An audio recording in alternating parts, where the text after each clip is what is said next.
This girl has 6 fingers on her left hand. She has a condition called polydactyly, which causes extra fingers or toes. Her father and grandmother, as well as some of her cousins, also have the condition. This should give you a clue about how she came to have it. Any ideas? Well, polydactyly is an example of a genetic disorder. It is inherited.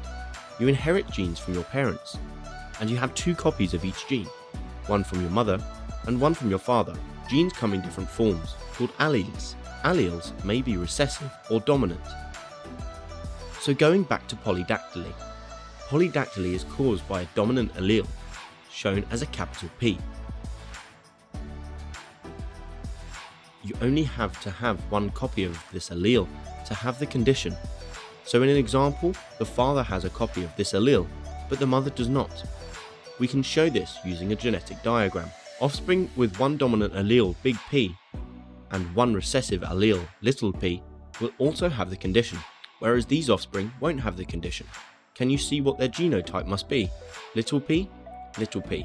So 2 copies of the recessive allele. Another example of an inherited disorder is cystic fibrosis. If you want to discover more about cystic fibrosis and how it affects the body, then watch this video. Cystic fibrosis is inherited in a different way to polydactyly. Take a look at this genetic diagram and see if you can figure out how it is different. To have cystic fibrosis, you have to inherit 2 recessive alleles. The parents in the diagram are both carriers of the recessive allele, little f.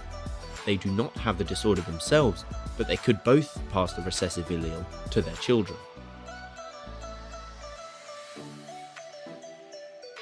Quite often, people do not know that they're carriers of cystic fibrosis until they have a child with the disorder. This can be very upsetting, and it is a serious condition. Parents are able to make sure they do not have another child with the disorder using embryo screening. Let's finish off with a little discussion about what embryo screening is. Embryo screening can be used to ensure embryos do not suffer from inherited genetic disorders. To do this, the parents would use in vitro fertilization, which is also known as IVF. IVF is where eggs and sperms are mixed in a dish in a lab outside of the body. Each fertilized egg would be left to grow until it reaches a few cells big, and then 1 cell from each embryo is removed and its genes tested to see if it has a genetic disorder. Only unaffected embryos, a maximum of 2, would be placed back into the mother's uterus to grow and hopefully develop into a healthy baby. There are many issues surrounding embryo screening.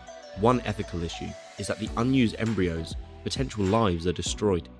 Also, there are social concerns. IVF is not always successful, and this can be upsetting for the parents and their family. Finally, there are also economic issues because IVF is an expensive process.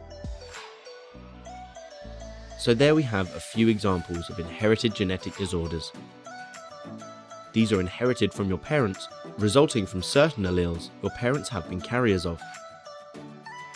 Sometimes genetic disorders are caused by dominant alleles, like polydactyly, so it can be inherited from one parent.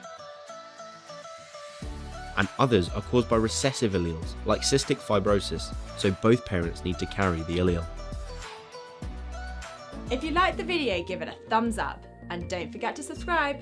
Comment below if you have any questions. Why not check out our FuseSchool app as well? Until next time.